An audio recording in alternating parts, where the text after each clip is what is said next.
God, I just love John Travolta's hair in this movie. It's just so evil. And it's awesome.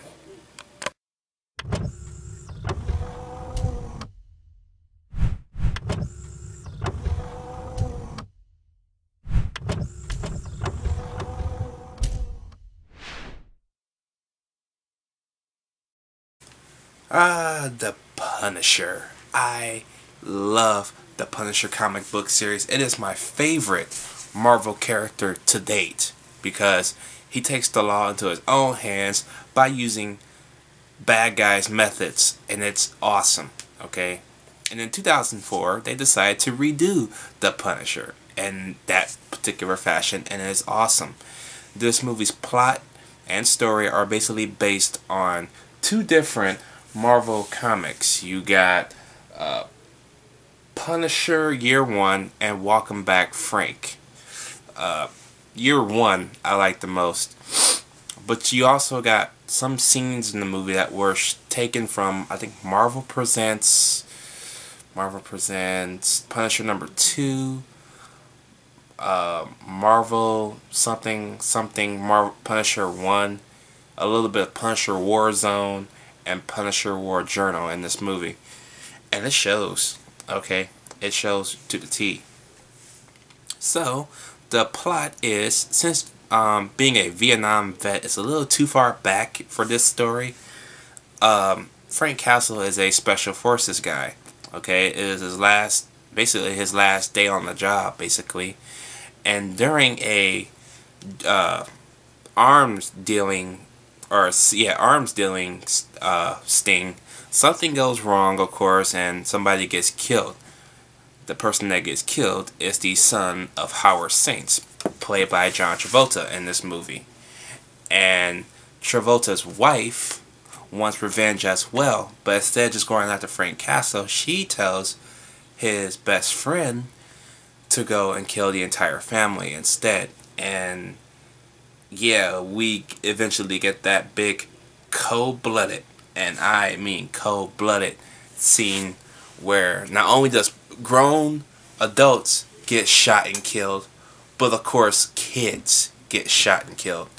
Not only does his own son get killed, but other kids at that party gets killed as well. And it is extremely kind of fucked up, okay? Which set Castle off after he's nearly killed, and he goes on a savage and decimating revenge for his family. And this movie, say what you will about the Punisher, this movie's awesome, okay? This movie is what I like to call a smart movie. What does that mean?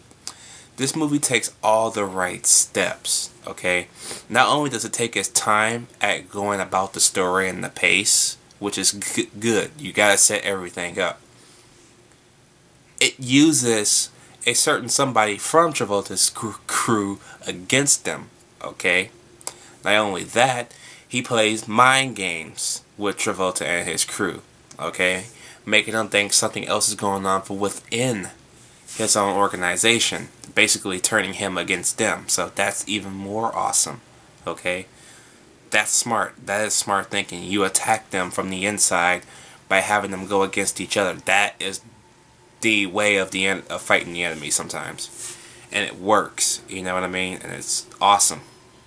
John Travolta's hair, as I said in the beginning of this movie, it's just awesome, okay? Every time he gets mad and stuff, the two front ones come down like this, look like devil's horns, and then he has to go and fix it like this. It's just awesome, okay? Rebecca Romijn's in this movie. Let me tell you something. That girl ain't hard. It is awesome to look at. I'm not gonna complain about that. She is beautiful. That is a woman right there.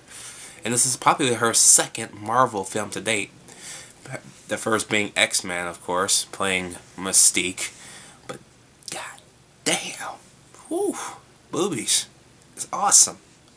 Unfortunately for her, she doesn't really have much to do in this movie. She's just there. And unfortunately, the same can be said for Ben Foster. I didn't know that was Ben Foster when I saw this movie in theaters. It took me to a better part of a year ago where I watched a different review from another YouTuber to find out that was Ben Foster. I'm like, wait, what? Piercings was Ben Foster? And I looked it up. Yep, he was the dude with all the fucking piercings. And speaking of piercings, even more fucked up scene in this movie is a torture scene involving piercings, okay? And I remember seeing this movie in theaters, there was a dude right next to me. And when that scene took place, me and him looked at each other and he went like this. I'm like, yep, we both knew what the fuck was about to go down. It was fucked up. Literally fucked up. Cold blood, if you will. And he didn't even have to do that like that, you know? He didn't have to stick his neck out. But he did. Because he considered Frank Castle family. That's awesome. That is amazing. Even though he was only in the apartment for like maybe a week and a half, maybe 2. Time does kind of speed up when he's working on his car.